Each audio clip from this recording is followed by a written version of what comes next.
भैया आपका? मेरा नाम मुकेश चौहान है। जी भैया, क्या समस्या लेके आप जन सुनवाई में आए हैं? मैं समस्या लेके आया, मैं मोकल गांव का निवासी हूँ और ग्राम मोकल गांव में रहता हूँ। बढ़िया ग्यासुर में मेरी जमीन है। 2006 में मैंने जमीन ली थी, तो आज मैं 20 साल से करीबन वहाँ से निकल रहा हूँ। उसके पहले जिससे मैंने खरीदी वो भी वहीं से निकलता था। 2 गांव का काकड़ है, मोकल गांव और बढ़िया ग्यासुर का। तो शुभम जैन ने बाउंड्री वॉल खड़ी करी, तो मैं उसको समझाने गया कि भैया तूने नफ्ती करवा ली है। तो बोले कि हाँ नफ्ती करवा ली है। तो मैंने कहा कि कौन सी करवाई? तो बोले सरकारी नफ्ती करवाई है।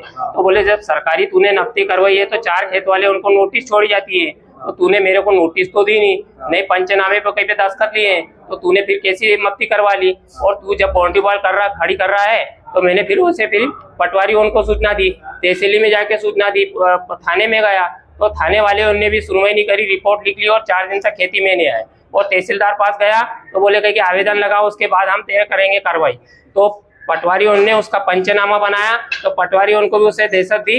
बोले अधिकारी नेता, ये अधिकारी जितने भी है, तहसीलदार, पटवारी, SDM, कलेक्टर, ये सब मेरे घर चाय पीने आते, कोई नहीं मेरा कुछ करेगा, तेरे जो बोले वो कर लेना। वो शुभम जैन बोले, उसके आदमी बोले। कौन है ये शुभम जैन? शुभम जैन वो खेत मालिक है। अच्छा। वो जिसका खेत में से मेरा रास्ता है ना, उसने खरीदी है। उसने 10-11 में खरीदी और मैंने 6 में खरीदी है। अच्छा। मैंने उससे 5 से 6 साल पहले खरीदी। कहाँ का रहने वाला है? ये खंडवा का रहने वाला है। ये 2 नंबर ही काम चलाता है और ये किसान उनको दबाता है। बोले तेरे जो बने वो कर लेना। बोले राजनीति से भी जुड़ा है। पहले कांग्रेस में था, अब बीजेपी में आ गया और नेतागिरी के आड़ में गुंडागर्दी करता है वो। अच्छा। हाँ, तो क्या करेगा वो मेरा ये है कि मेरे को मेरा रास्ता दे दे, और वो बोलता है बोले तेरा आदेश करवा के ला तो ही मैं रास्ता दूंगा, नहीं तो मेरे देने का नहीं। अच्छा। जबकि वहाँ सरकारी रास्ता भी है, सरकारी काकड़ भी है और 20 कड़ी की सरकारी नाली भी है और 30 कड़ी का सरकारी काकड़ है और 20 कड़ी की नाली है सरकारी। कहता है वो जो आपको परेशान कर रहा है, वो किस तरह से परेशान कर रहा है? वो दारू पिला के लोगों को वहाँ बिठा के रखता है। बोले इसको यहाँ आने मत देना, और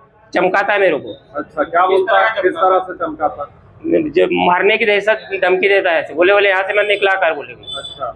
मतलब जो आपका पुराना रास्ता है 20 साल से? हाँ, 20 साल। सबसे पहले मैंने जमीन खरीदी और रास्ते पे निकलने नहीं दे रहा? हाँ नहीं, अभी तो रास्ता खोल दिया है। पर दहशत भरता है वो। अच्छा। हाँ, तो अब आप क्या चाहते हैं? मैं यही चाहता हूँ कि मेरे को तहसीलदार से आदेश चाहिए और मेरे को मेरा रास्ता चाहिए रोड पे से। मैं इंदौर इच्छापुर हाईवे से मैं आता जाता हूँ और तीनों रजिस्ट्रियों में इंदौर इच्छापुर हाईवे से रास्ता लिखा हुआ है। जिससे मैंने खरीदी है उसने भी एक दूसरे से खरीदी। 3-4 रजिस्ट्रियों में मेरा रास्ता लिखा हुआ है। उसके बाद भी तहसीलदार आदेश नहीं करना चाहता, उसके दबाव में आ रहा है। लड़ाई लड़ रहे हो आप इसके लिए? मैं इसमें तहसीलदार के चक्कर 3 महीने से चक्कर लगा रहा हूँ, पर मेरी कोई सुनवाई करता ना। वो फोन उन पे सब पे दबाव मार रहा है नेतागिरी। आज कलेक्टर साहब ने बोला है कि 7 दिन के अंदर अंदर तेरा काम हो जाएगा, और नहीं हो तो फिर मंगलवार के दिन और मेरे पास आना। अच्छा। बस। तो यहाँ से तहसील कौन सी लगती है तुम्हारी? पंधाना तहसील लगती है। कलेक्टर साहब ने फोन लगा के अधिकारी को बोला है, बोले 7 दिन के अंदर हो जाना चाहिए, नहीं तो फिर मेरे पास आना हुआ। अच्छा। अब आप ये चाहते हैं कि आपको रास्ता मिले? मतलब हाँ, रास्ता। और अभी भी मैं वहीं से निकलता हूँ। अच्छा। मेरा 15 फीट रास्ता है और उसमें गुजर करने का उसको कोई हक अधिकार नहीं है। मेरी रजिस्ट्रियों में लिखा है, 3 रजिस्ट्रियों में लिखा है। अच्छा।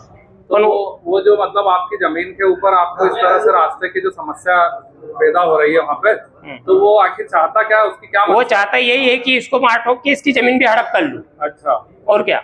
उसके पास करीबन 5-6 हजार एकड़ जमीन है। हाँ। और कॉलोनी उनका काम करता है, दबाव में डालना, नेतागिरी के आड़ में गुंडागर्दी करता है। सीधी सी बात है। अच्छा। हाँ, तो वो काकड़ से सबसे ज्यादा मैं मोकल गाँव रहता हूँ। मेरा इंदौर इच्छापुर से रास्ता है और मेरे को ज्यादा परेशान कर रहा है वो। बस आपकी भी जमीन वो क्या खरीदना चाहता है क्या? बस वही चाह रहा है, मेरी जमीन भी खरीदना चाहता है कि इसको कुछ भी डर दहशत से इसकी जमीन खरीद लो। अच्छा। इसको डराओ चमकाओ। और वो जमीन मेरी मिसेज के नाम है, मनीषा बाई के नाम से जमीन है जी। तो वहाँ पे जमीनों के भाव काफी अच्छे होंगे। हाँ, वो मैं बीच में घुसा हूँ तो वो जमीन का भाव कभी मैं बीच में आड़ा रहता हूँ तो उसकी 25 के भाव बिक रही है। 2 साल से दलालों को जमीन बता रहा है तो जमीन बिक नहीं रही है, और मैं कभी हट जाता हूँ तो 1 करोड़ के भाव बिक रही है, इसलिए मेरे पहले पाड़ रहा है वो। तो इसी की शिकायत लेके आप जन सुनवाई? इसलिए कि इसी की शिकायत में जन सुनवाई में आया हूँ। और बोले वहाँ कहीं से कहीं तक तेरा कुछ नहीं होने का, मेरा तू चूटी तक का जोर लगा लेना। बोले